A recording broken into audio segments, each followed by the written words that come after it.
What's up, gamers?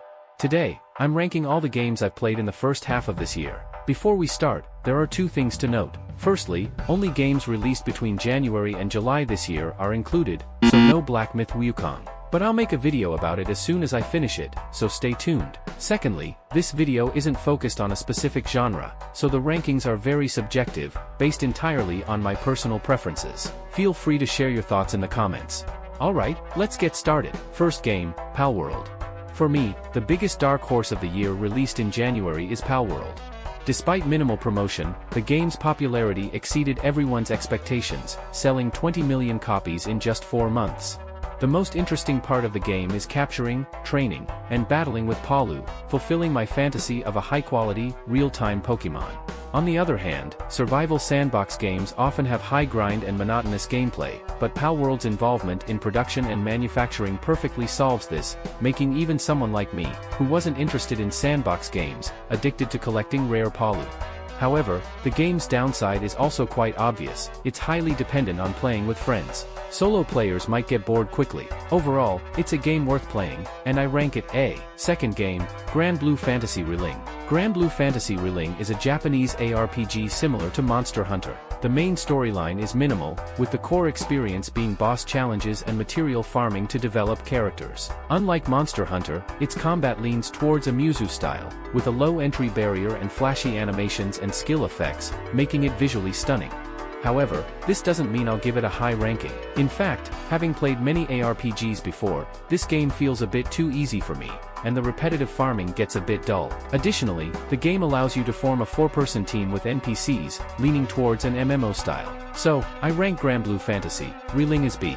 Third game, Dragon's Dogma 2. As a loyal ARPG fan, I wouldn't miss Dragon's Dogma 2. But the problem is, Dragon's Dogma 2 feels like Pokemon Scarlet and Violet back in the day, with very polarized opinions. On one hand, the game has a rich class system and satisfying combat, but on the other hand, it has poor optimization, limited monster variety, and various frustrating design details. This makes the game highly selective for players. You have to accept its design flaws to enjoy it. Seriously, did I pay $70 to suffer? Dragon's Dogma 2, You Belong in C. The fourth game, Balatro, is a roguelike card game inspired by Texas Hold'em. You can earn different base scores and multipliers each turn based on the hand you play, and combine other hands to continuously increase the multiplier, causing an exponential explosion. The game mechanics are not complicated and easy to pick up, but as you delve deeper, you'll find the hand variations and combinations very complex. The score explosion from multiplier growth brings immense satisfaction, even without flashy effects. So, you probably guessed it, Balatro is ranked S, no doubt. If you've played it, you'll likely agree with me. The next two games are Metroidvania-like. Fifth game is Prince of Persia, The Lost Crown. This game has solid controls and intricate map design, making it top tier in its genre. Notably, The Lost Crown significantly addresses the high entry difficulty typical of such games. It has built-in modifiers to adjust combat difficulty precisely to your level, even reducing monster damage to 10% of the original. It also has one-click teleportation for tricky platform sections and detailed guidance and markers for puzzles and exploration. Ubisoft put a lot of effort into making the game comfortable to play, making it hard to believe it's a Ubisoft product. Personally, I rank it A. Sixth game, Animal Well. Besides The Lost Crown, Animal Well is another Metroidvania game that caught my eye. Unlike the former, Animal Well is made by an indie developer, only 33 MB in size, focusing on exploration and puzzles. The game's biggest highlight is its lack of fixed exploration routes. Every lock has multiple ways to open, allowing you to fully use your imagination to explore the map. It's no exaggeration to say Animal Well is the top contender for this year's TGA Indie Game nomination. If it's nominated, it's well-deserved. If not, TGA is blind. Given TGA's odd taste in indie game awards in recent years, I think the latter is more likely. But even so, Animal Well is undoubtedly an S-tier game. Seventh game, Shin Megami Tensei 5 Vengeance. Technically, including an upgraded game that ended its exclusivity and went multi-platform might be unfair to other games, but I can't help it. Shin Megami Tensei 5 Vengeance is my favorite game of the first half of this year.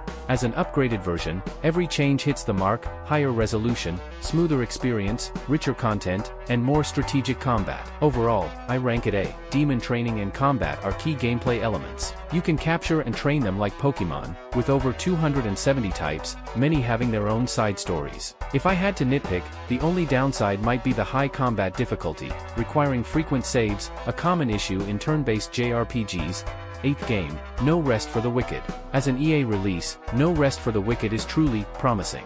Despite its top-notch art style and action feel, the negative experience from poor numerical and system design ruins the excellent visuals. Even 4 months post-release, many player reviews are still negative, making the overall experience quite awkward. While I must admit the game's overall rating has improved significantly, and patches are heading in the right direction, I still want to say EA isn't about making players pay to test the game. Even if the game isn't finished, the existing content should be polished before release. If I had another chance, I'd refund immediately rather than hope No Rest for the Wicked gets better. At least until the full version is out, this game stays in C, as it's not even complete. That's all for this video. What games have you played in the first half of this year? Feel free to share, and see you next time.